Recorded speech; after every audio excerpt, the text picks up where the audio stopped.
Hi guys! For those who are new here, this is Serge On and in here we talk about everything medical surgical. So tanang sakit sa kalibutan. So for this week, tatalakayin natin ang tungkol sa sakit ni Miss Frenchie D. Miss Frenchie is a singer at unang nakilala after niyang maging grand winner sa Star in a Million Season 2 noong 2004. Nitong February 2025, unang nag-open up si Miss Frenchie tungkol sa kanyang most recent attack with Bell's palsy. Sa kanyang vlogs ay sinishare ni Miss Frenchie ang kanyang everyday struggles living with Bell's palsy. Recently, she appeared in Tony Talks to share and raise awareness regarding her condition. So let us all watch her Tony Talks interview. Binabasa ko yung story mo kasi shinare mo yung journey mo sa Bell's palsy. Pero nag-start pala yun bata ka pa. Oo.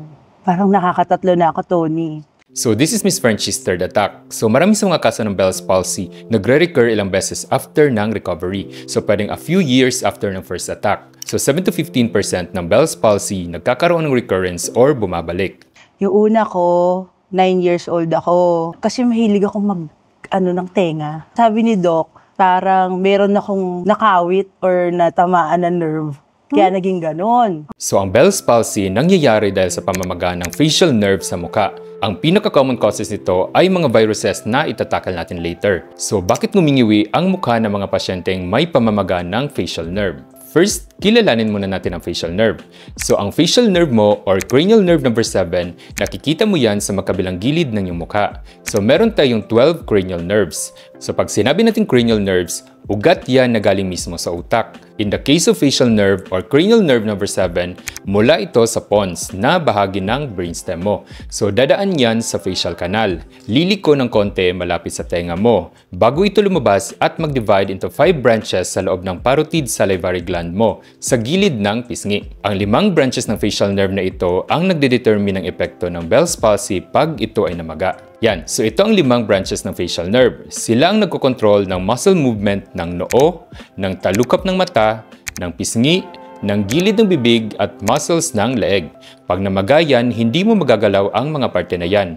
Pero aside dyan, ang facial nerve mo ang nagsusupply ng signal sa ilang salivary glands mo para mag-produce ng laway. Pati na rin ang panlasa ng unang bahagi ng dila mo. So apektado pa rin ang panlasa mo pag nagka-Bell's palsy ka. So fun fact lang, ang tawag sa bahaging liko na ito, geniculate ganglion. Geniculate means tuhod, dahil mukha siyang tuhod. Ito naman, pes anserinus, meaning paa ng gansa. Dahil, yes, mukha siyang paa ng gansa. O diba? Hindi pinag-isipan. Yun, mabilis lang, Tony. Parang 2 weeks lang magaling na ako. Paano lumabas yung unang symptom nung 9 years old ka, grade 5? Nasa school ako noon, tapos sabi nung kaklase ko, "Uy, classmate, ba't ang arte mo magsalita? Pangiwi-ngiwi ka." So ang first complaint ni Frenchie D ay pagiging iwi. So meron ba kayong kilalang ibang iwi? Dahil namamaga, hindi mo maigalaw ngayon ang mga areas ng mukha mo na sinusuplayan ng facial nerve. So una mong mapapansin dyan is ang bibig, dahil ito ang parating gumagalaw. Then sa talukap ng mata. So hindi mo rin maitataas ang kilay mo, dahil pwedeng maapektuhan ang muscles sa noo. So iba-ibang degree of severity. Ang panghihina na yan ang tinatawag nating palsy. Sinabi ni Miss Frenchie na gumaling siya after 2 weeks. Dahil nga virus, most cases of Bell's palsy umaabot lamang ng 2 to 3 weeks on average. Pero like what I said earlier, 7 to 15% bumabalik or nagre-reactivate pag bumababa ang resistensya mo, pag nabubuntis or pag may stressful situation. Yung pangalawa, pagising ko na lang, may guesting ako that time sa Wawawi. Pagising ko, namamanhid yung dila ko, yung kalahati ng dila ko. Hindi ko po alam kung ano nangyari sa akin, kung na-stroke ba ako or ano to. Okay, so ang second attack ni Miss Frenchie is adult years niya na. Again, most cases of Bell's palsy ay natitrigger ng viral infections. Most commonly ng herpes simplex virus type 1, yung virus na nagkakos ng singaw sa bibig. In some people, pwede itong makatrigger ng inflammation sa kalapit na facial nerve. Ang problema mo sa herpes simplex, hindi siya completely natatanggal sa katawan. Nagiging dormant lang siya or magtatago sa nerves mo. At pag dumating yung tamang panahon na bumaba ang resistensya mo, like pag magkakasakit ka, nabubuntis, may HIV, etc., lalabas ulit siya at pwede mag-trigger ng isa na namang atake ng Bell's palsy. So herpes is like diamonds because diamonds are forever. So Doc, herpes, di ba STD po yan? Ew! Well, hindi. Ang herpes type 1 mo sa bibig. at napapasa sa laway. Ang herpes type 2 mo ang nakikita sa genitals at napapasa sa pakikipagtalik. So, magkaiba sila. Okay, so back to Miss Frenchie's second attack. So, namamanhid ang dila niya. So, again, kahit iba pa ang sintomas, function pa rin yan ng facial nerve mo. So, sensation ng dila. So, pwede mo siyang ma-confuse kasi pwede rin siyang sintomas ng stroke. Anong sabi ng Bell's doktor? palsy ulit. Tapos yun nga, pangalawang beses na. Okay, so let's break it down. Palsy comes from the French word paralysie, meaning weakness. So, same word origin siya ng salitang paralysis. Bell's dahil it was named after Charles Bell, isang British surgeon at anatomist na unang nag-describe ng mga sintomas ng sakit na ito noong 1820. So, marami tayong uri ng mga palsy. So, Bell's palsy, cerebral palsy, herb palsy, so mga falsifications. Lahat yan sila panghihina. They are named after the nerve na apektado. So, Dok, pag facial nerve, Bell's palsy? Well, not necessarily. Kasi pwede yung Bell's palsy, pwede ring Ramsay-Hunt syndrome. So, parehong facial nerve ang involved dyan. Ang pagkakaiba lang nila, ang Bell's palsy mo dahil sa herpes simplex, ang Ramsay-Hunt dahil sa varicella virus, ang virus na nakakos ng chickenpox at shingles or culebra. Tapos ang Bell's tinitira ang mga dulong branches. Ang Ramsay-Hunt syndrome mo, ang area na ito. So, masakit ang Ramsay-Hunt kasi nga ang shingles or culebra masakit. Kung babalikan mo during that time, ano yung nag-trigger sa'yo? Alam mo, Tony, ang nangyari lang sa akin noon, hindi ako natulog ng naka-aircon. Pagising ko, yun na. Yun lang. Yun lang naisip mo? Yun lang yung naisip ko. Aside from viral infection, pwede rin makareactivate or makatrigger ang lamig na directed sa muka at sa tenga. Pwede rin ang diabetes, pwede ang high blood, steroid use, chemotherapy, so maraming triggers. Again, andyan lang ang virus sa facial nerve mo, nagtatago. Di na yan mawawala. Pero lalabas yan pag bumaba ang resistensya mo. Medyo matagal din ako nung naka-recover. Parang 1 buwan bago gumalaw yung mukha ko. Gumalaw ng konti. Dito yun, Tony. Dito sa side na to. Yung una ko ito. Pangalawa ko ito. Dahil nga namamaga, ang mainstay ng gamutan mo dyan is steroid therapy para humupa ang pamamaga. That can take a few weeks or more before fully mag-recover. Then if medyo grabe, pwedeng mag-add pa ng antiviral like acyclovir. Again, dahil nga virus siya, hindi siya napapatay talaga. Kailangan mo lang hintayin na humupa ang epekto ng virus. Hindi po yan bacteria na pwede mong mapatay. Sobra yun, nung time na yun. And that was the peak and the busyness of your career when As in, work is wala here lang. and there. As in, loss. Completely Wala. stop. Oo. So the main concern with Bell's palsy is the mental struggle. So appearance talaga because technically hindi siya life-threatening. Pero yung makikita mo ang sarili mo sa salamin na hindi pantay ang mukha mo for a few weeks, that can take a toll on you emotionally. Tsaka meron talagang small risk na hindi na bumalik sa dati ang facial features. So 85% bumabalik. Sa 15% of cases, may residual or permanent changes. Usually sila yung mga late or hindi nabigyan ng steroids or antiviral medications. Nag-therapy din ako nun. Yung kinukuryente, acupuncture, massage. Yung gastos, yung nanay ko nandyan, nakaagapay naman sa mami ko. Okay, so some other treatments na ginagawa aside from oral medications, yung sinabi ni Ms. Frenchie. According to some research, comparing Bell's palsy patients na nag-undergo ng acupuncture with steroids compared to those with steroids only, lesser ang chance na pag-atake ulit ng Bell's palsy among patients na nag-start ng acupuncture within the first week ng pag-atake. But again, retrospective study ito at hindi na follow up ang mga patients ng maayos. So, kailangan pa rin ng further research at hindi pa conclusive. Sabi mo 3 incident. Ano yung third? Itong year na to, February, kumakain naman kami ng lunch ng asawa ko. Tapos, pag inom ko ng tubig, tumulo na siya. Sabi ko, shucks, Bell's palsy na naman to. So, recent attack ni Ms. Frenchie is February of this year. So, ibang sintomas. Pero basically, still a function of your facial nerve. Ang facial nerve mo ang nagsusupply ng muscle na nagpapakipot ng bibig, na parang nagpapout yun. Pati na rin sa gilid ng bibig for smiling. So, pag na-damage yan, di nagsasara ng maayos ang bibig mo at lumalaylay sa affected part. Nakaraan dito, itong February dito naman. Gumagaling ba ang Bell's palsy? Yes, Tony. Masalamat ako na Bell's palsy lang yung naging sakit ko. Kumbaga, mukha ko lang yung na paralyze, hindi yung katawan ko. Nakakagalaw pa rin ako. Ang Bell's palsy mo ay napapagamot through steroid and antiviral medications, rehab therapy, acupuncture, marami. Hindi po siya delikado, so walang systemic damage or damage sa mga parte ng utak. Although may small chance na may permanent damage, yan ay kung hindi agad nasimulan ang treatment. But otherwise, temporary lang siya. Pero it's important na ma-distinguish natin na Bell's palsy lang siya at hindi siya stroke. Ang sabi ng therapist ko, malalaman mo na Bell's palsy pag yung from here to here, paralyzed. Pero ang stroke, from here down. May natutunan tayo. Tapos, pag stroke, may damage yan sa brain. Okay, so take this with a grain of salt kasi it doesn't apply to all. Depende yan kung anong ugat ang na-damage. Yung sinabi ni Miss Frenchie is more common scenario ika nga. So if ever we follow Miss Frenchie's example, Dok, paano po natin ma-determine ang stroke at Bell's palsy sa unang tingin pa lang? For example, meron tayong nakitang ngumiwi. First, titingnan mo dyan kung conscious ang pasyente.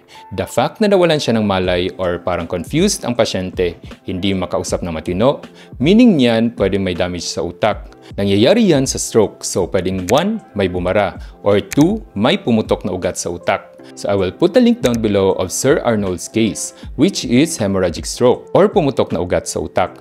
Ang Bell's palsy mo, sa dulong bahagi ng ugat lang siya. So walang problema sa pag-iisip. So matino siyang kausap. Dahil nga sa utak talaga ang damage sa stroke, lahat ng nerves na sinusuplayan ng parte ng utak na yan, damage. So may parte na sa mukha. But most often, may parte din ng katawan. Sa Bell's palsy mo, isang ugat lang. So sa isang bahagi lang siya ng mukha. Walang problema sa katawan. So Dok, bakit po baliktad pag stroke? Ngumiwi yung kanan pero paralyzed sa kaliwang bahagi. Dahil meron tayong tinatawag na decussation sa leeg. Ang ugat mo sa paggalaw sa kanan, liliko sa kaliwa sa leeg. At vice versa. So decussate from Latin decussis or letter X. Kasi nag-e-ekis ang mga ugat mo sa leeg. Ang Bell's palsy, kailangan pag na-diagnose na Bell's palsy, pumunta na agad sa doktor. Kasi yung steroids na pinaiinom is to stop the damage ng nerves. Kasi hindi na siya magtuloy-tuloy. Steroid therapy is the mainstay treatment for Bell's palsy. Dahil nga namamagapang na-infect ng virus, naiipit ang ugat sa loob kaya mahina ang nerve signal. Kaya hindi nagfa-function ng maayos ang facial nerve mo. Ang steroids mo, pampawala ng maga, so nababawasan ang pagkaipit. Mas mabilis na ngayon ang nerve signals mula sa nerve papunta sa muscles. And nagagalaw mo na ngayon ng normal ang side ng mukha mo. Ang stroke naman, may golden months pala yan, Tony. Kailangan, pag na-stroke, within 6 months, kailangan gumalaw na. Magpa-therapy na. After 6 months, medyo mahihirapan ng mag-recover. So ang golden period is 6 months, pero it can take up to 12 months for full nerve recovery. So why? Kasi yung connections ng nerve at muscle mo, yung tinatawag nating motor end plate, takes 6 to 12 months para mag-regenerate. If hindi sila magre-reconnect, nawawala ng nerve supply ang muscle mo. So nag-atrophy or lumiliit dahil nga hindi na ito nagagalaw.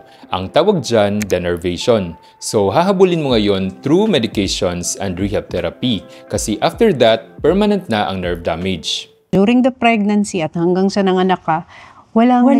Ay, Kasi di ba pag pregnancy baka matrigger? Yes, kasi pwede hormonal talaga. change. Oo, tsaka yung immune system medyo mababa. Yes. Pag ina-expect ko talaga siya na baka mangyari ulit, ganun. Hindi nangyari. Ayan, so sinabi na natin kanina yung mga risk factors. Included dyan ang pregnancy. How will you describe living a life with Bell's palsy? Ang pinakamahirap kasi dyan, may pain. Para siyang bugbog sa loob na mabigat. And yung tenga, pero kami na rin Okay, so bakit masakit? Kasi ang facial nerves nyo, hindi lang siya responsible for movement ng face, kundi pati na rin ang mga sensory function ng mukha. So meron tayong 12 cranial nerves. Ang facial nerve mo is cranial nerve number 7. So 12 yan. May iba pure motor. May iba pure sensory. So sense of hearing, sense of sight, sense of touch, smell, and taste. Yan. Any of those 5. So may iba both sensory and motor. Ang cranial nerve 7 mo, both yan siya. So responsible siya for facial movement. Pero pati na rin ang pain sensation sa bandang tenga, pati na rin ang panlasa ng dulo ng dila mo, so sense of taste. So Doc, bakit may ringing of the ears or tinnitus? Dahil ang facial nerve mo ang nerve supply ng stapedius muscle mo sa tenga. Ito ang pinakamaliit na muscle sa katawan. Kinokontrol nito ang sound pag pumasok sa tenga para hindi masyadong maingay. Pag na-paralyze yan, nagiging masyadong malakas ang ingay na naririnig mo. Yan ang tinatawag nating hyperacusis at nagkakaroon ka ng tinnitus or ringing na naririnig. Na konting ingay lang na napakasakit, parang mababasag yung tenga mo. So hindi ako makakanta kasi nga para ako nabibingi. Pinakamahirap yung mata.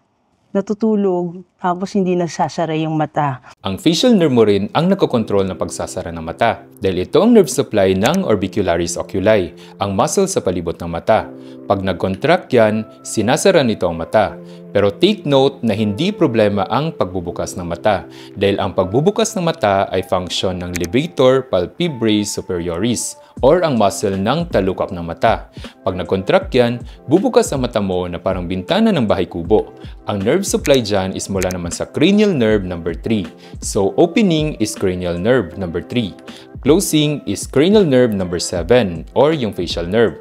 Magkaibang function sila. Sa Bell's palsy, nabubuksan ng mata pero hindi nasasara. Pagkain medyo nahihirapan ako kasi parang ang hirap ngumuya, ang hirap sumubo. Kasi gumagalaw naman siya yung kabila. Yung kabila. Sa kabila yung gumuya. Pero may instance ba ng Bell's palsy na talagang hindi gumagalaw to? May nangyayari daw na dalawa ang Bell's palsy. Actually, hindi apektado ang muscle ng panga sa Bell's palsy dahil ang cranial nerve na responsable dyan is not cranial nerve number 7, pero cranial nerve number 5. Ang apektado lang sa Bell's palsy ay ang mga muscles sa pisngi at mga muscles na nagsasara ng bibig. Kaya somewhat affected pa rin yung pagnguya, so hindi nasasara ang bunganga habang kumakain. Paano yung palate, yung panlasa? Nung first month, yung side na to may lasa, yung kabila wala. Grabe! Aga na-mention natin yung kanina, ang facial nerve mo ang nagbibigay ng panlasa sa anterior 2/3 or sa harapang bahagi ng dila mo. Kasi yung Bell's palsy, wala siyang pinipiling edad. Wala siyang pinipiling estado sa buhay. Mayaman ka, mahirap ka, pwede ka magkaroon. Matanda ka, bata ka, lahat pwede. Again, kung nakikinig kayo kanina, as long as bumaba ang resistensya mo at nahawaan ka ng virus na herpes simplex type 1, pwede kang magka-Bell's palsy. Bata, matanda, buntis, HIV patients, cancer patients, yan. So, anyone na may mababang resistensya. So, nung nangyari sa akin, Tony, hindi ako nahiya. Kumakanta ako, nangiwi ako, hindi ako nahiya. Yung journey ko, shinare ko kasi gusto kong maka-inspire ng mga tao na temporary lang itong Bell's palsy. Kailangan mo lang din labanan. Yes, Bell's palsy is more or less temporary. Ang problema mo dyan is the mental struggle, ang physical appearance part. But rest assured that with steroid and rehab therapy, gagaling yan. May nagsabi sa akin na, doktor yun hindi na babalik mukha mo. Mag-consider ka na ng ibang treatments. So parang, ang sakit, di ba? Again, andito na naman tayo sa mga insensitive doctors. So, dun sa mga taong dumadaan sa ganyang sitwasyon or marahil meron din silang Bell's palsy, ano yung gusto mong i-share sa kanila? Ang pinakamahirap na talagang pagdadaanan is yung mental health. Pero, gagaling ka. Ilagi mo isipin na gagaling ka sa sakit mo. Yes, gagaling ka sa Bell's palsy. You know me, puro cancer ang topic natin sa vlog na ito. And I never sugarcoat. Pag delikado ang sakit mo, you'll hear it from me first. Pero in the case of Bell's palsy, I'm the first to tell you to be hopeful dahil there is no other outcome sa sakit mo but healing. But of course, with tamang gamutan and rehab therapy. So be hopeful dahil unlike diamonds, Bell's palsy is not forever. So that's it for today's episode of Marites Files. See you again next week for another meaty surgical chisem. Till next time, surge on guys!